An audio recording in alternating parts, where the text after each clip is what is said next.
Hashtag fix ultimate online.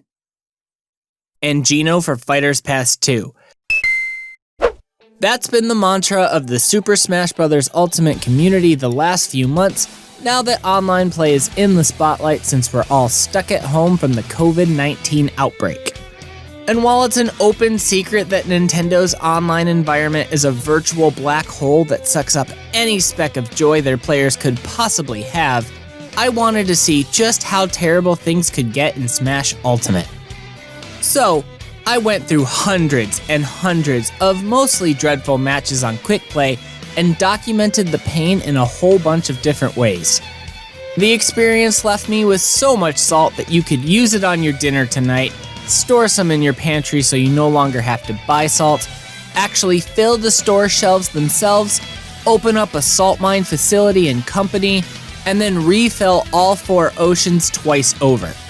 Pain is my life, so let's get right to it. This is a statistical look at the misery of Smash Ultimate's online.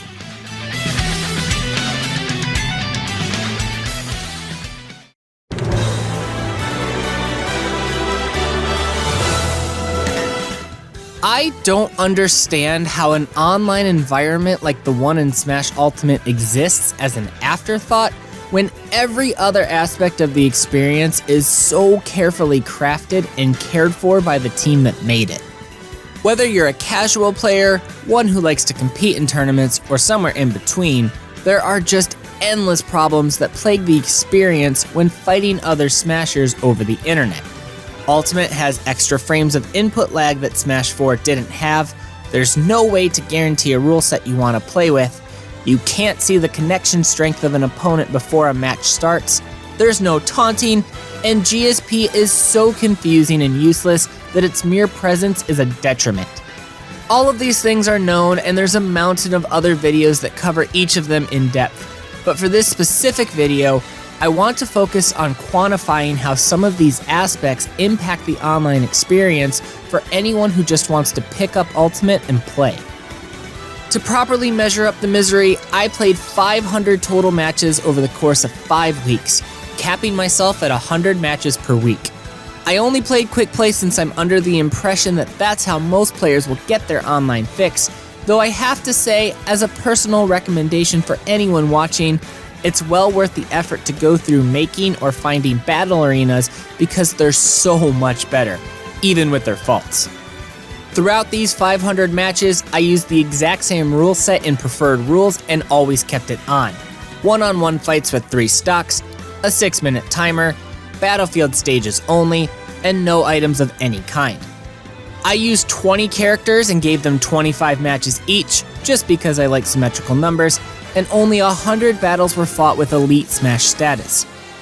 I actually had to take some of my better characters out of Elite Smash in order to set this up, but it was important to consider because the majority of Smash players are not in Elite Smash, so there needs to be some sort of representative experience when going online. I kept an Excel document to track a variety of stats, but I really wanted to focus on 4 major things of the online experience: what stages I played on, if it was a one-on-one match with the same number of stocks and time, if matches had any lag, and if items were present during a fight. But after returning to Quickplay to do a few matches, I realized that there is so much more worth documenting, so I restarted and also tracked the following stats: the GSP rating of myself and my opponent, how many people disconnected to avoid a GSP loss, who the most common characters I encountered were, if there was any clear lag switching going on, and how many players were willing to rematch me, as I always tried to rematch them unless one of my characters was at their 25 match limit, or I got a completely jank rule set that I didn't want to deal with anymore. I also went through the exercise of checking my connection strength in the Switch's menu every 25 matches just to make sure I was not responsible for any lag or connection issues, and I can safely say that at no point throughout the 20 checks was there any reason to be concerned on my end. Something you guys should know though, I am not a data scientist by any means, so if you know better ways to set up a project like this or have any suggestions for other things I can track in a second round of torture, let me know in the comments. With all the methodology out of the way, let's get into the results and start with the thing that was the catalyst for this whole project: stages I got on Quickplay. I mentioned earlier that I normally stick to battle arenas, and the reason I do that is because throughout the first 6 months or so of Ultimate, I would always tell my buddies that I wouldn't get Battlefield even half the time whenever I queued up in Quickplay. Naturally, they always chalked it up to exaggeration because most of them didn't have issues at nearly the rate I did. But I must be especially cursed because of the 500 matches I played on Quickplay, I fought 228 of them on Battlefield variants, 251 of them on Final Destination variants, 19 on Hazard off stages, and 2 on full Hazard stages. This was the number one thing that really got to me over the course of this experience, and there is absolutely no reason why someone shouldn't be playing on their desired stage 100% of the time when the game splits it into those options. But I couldn't even get to 50%. That pathetic rate of stage selection is nothing short of being an absolute embarrassment. And it was draining to play on Omega stages so often when I was actively trying to avoid them. Just for fun, I did keep some stats on the actual stages I played on. Tomodachi Life, Unova, and Venom were the most common Omega variants I saw, and Frigate Orpheon, Big Blue, and Gamer were the most common Battlefield forms. Of the 108 possible stage variants, I saw 63 FD versions and 61 Battlefield versions, so there was a good amount of variety in the music and visuals I was playing with. Stage preference definitely had an impact on what characters I fought against. King K. Rool, Ness, and Wolf were the most common on Omega stages with 8 appearances each, while Bowser led the way on Battlefield by showing up a total of 9 times, followed by Palutena. Speaking of character and stage combos, in Week 3, I stumbled across one of the most unholy combinations I never knew existed: Banjo and Kazooie on hazardless Golden Plains. That sounds a little odd, I know, but I played that matchup as Ganon, and you think that might be okay with the small blast zones and walk-offs, but no, it was nothing but suffocating pain. Wonder Wing goes across the entire center platform and kills Ganon at 30%. Their down tilt hits tall characters off the sides of that same central platform if someone is positioned underneath it. Their forward air kills exceptionally early with the walk-offs, and they can just camp grenade eggs from above. It got me thinking and wondering, what other combos of stages and characters can create similar Masters of Death?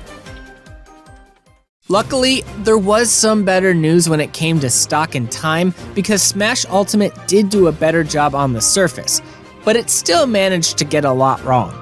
Of the 500 matches I played, 493 of them were proper stock matches, 4 were timed affairs, and 3 were stamina battles. This seems great, but digging deeper unveils a few more bad numbers. Only 411 of those 493 matches were 3 stock, and the other 82 were 2 stock encounters. Using the same 411 battles that were 3 stock, only 274 were 6 minutes to match my rule set, 95 used a 7-minute timer, 21 ran on 5 minutes, 6 ran on 4 minutes, and 15 ran on 3 minutes. For those 15 matches that ran on a 3-minute timer, I felt like about 9 people were clearly playing for timeouts. To absolutely no one's surprise, the scourge of Wi-Fi known as Sonic showed up in these rule sets multiple times. Lag for most people is probably their number one issue when it comes to the quick play queue in Ultimate, and the data supports that there was a huge problem with lag about 18% of the time. Of the 500 matches I played, 91 had noticeable lag that manifested itself as super delayed inputs, choppiness, or just straight up disconnects halfway through a match. The worst instance of lag I encountered was this one match that lasted for nearly 15 minutes because it had on and off freezing every 2 to 3 seconds, and the rest of the laggy fights were just a frustrating time. I'm not a tech person by any means, so I don't know enough to really understand or explain how Nintendo could fix this lag issue, And that might be because Smash and most other fighting games rely on person-to-person connections, but I can say that adding something simple like a connection test before a match starts would really go a long way. The incredibly high rate of 1 in 6 matches being a lag fest is just too much to tolerate. The presence of items in my 500 matches was a little too high for my tastes, though I won't lie, I did enjoy getting thrown into some chaos throughout this project. Don't get me wrong, in no way am I saying there should ever be a remotely small chance of getting items in a match if you have them set to off, but sometimes I do like the more casual side of Ultimate. 27 of my 500 matches contained items, and they almost all overlapped with people who were playing time, stamina, or had hazard off stages on. There was one Pikachu player in particular who I enjoyed beating because they only had Pokeballs and assist trophies on, and they teabagged me after every stock. I lost the first match to this guy, got hit with the "that was rough" comment on the victory screen, and then proceeded to annihilate his soul into the hottest depths of Smash Hell by taking the next 4 matches before he finally gave up and left. I cannot even begin to tell you guys the glorious satisfaction I got from crushing that Pikachu player over and over and over again. Those were the main findings I was after while making this video, but I have some quick stats I'd like to cover just to round everything out. The amount of matches that I played that matched my preferred rule set exactly was only 117, or about 23%. My overall record in the 500 matches was 388 and 112 for a 77% win ratio. That's a little lower than I'd like, but the last few characters I was using did stretch me thin on victories. The overall most common character I encountered was Ganondorf at 14 total appearances. Bowser and Joker take the other 2 spots on the podium respectively, and the top 10 is rounded out by King K. Rool, Ness, Captain Falcon, Palutena, Cloud, Incineroar, and Samus/Dark Samus. When looking at the total roster, I actually only saw 52 individual characters, so there were some fighters that decided not to show up at all. But hey, one of those unseen fighters was Olimar, and that is perfectly okay by me. At the time of recording all of this data, Smash Ultimate required about 7.1 to 7.2 million GSP to get into Elite Smash, and my roster GSP was about 7 million flat. During these matches, I had 32 battles where there was a GSP difference of at least 500,000 or more points, so I played quite a few matches far away from my quote-unquote ranking. The 500 matches consisted of 311 unique players, with the overwhelming majority choosing not to rematch. 7 people disconnected to avoid a GSP loss, and I fought 3 opponents who I considered to be clear lag switchers, where they intentionally were throttling their connection at times that specifically benefited them. Of the 311 unique players, 67 of them teabagged in our matches, and let me tell you, all of them played the most obnoxious characters you'd expect: Bowser, Ness, King K. Rool, etc. In fact, every single King K. Rool player was a teabagger, bringing great shame onto our Croc King's reputation. To no one's surprise though, teabagging didn't really correlate to skill. I played 82 matches against those 67 players and went 71-11 for an 88% win rate. I knew Quickplay and the online environment sucked in Smash Ultimate before documenting and quantifying the struggles, but I truly did not realize it was this terrible. Luckily, someone much more valuable and intrinsic to the Smash community has already perfectly captured how I feel about trying to play Quickplay the way I want. So let me turn it over to him real quick. No. This isn't how you're supposed to play the game.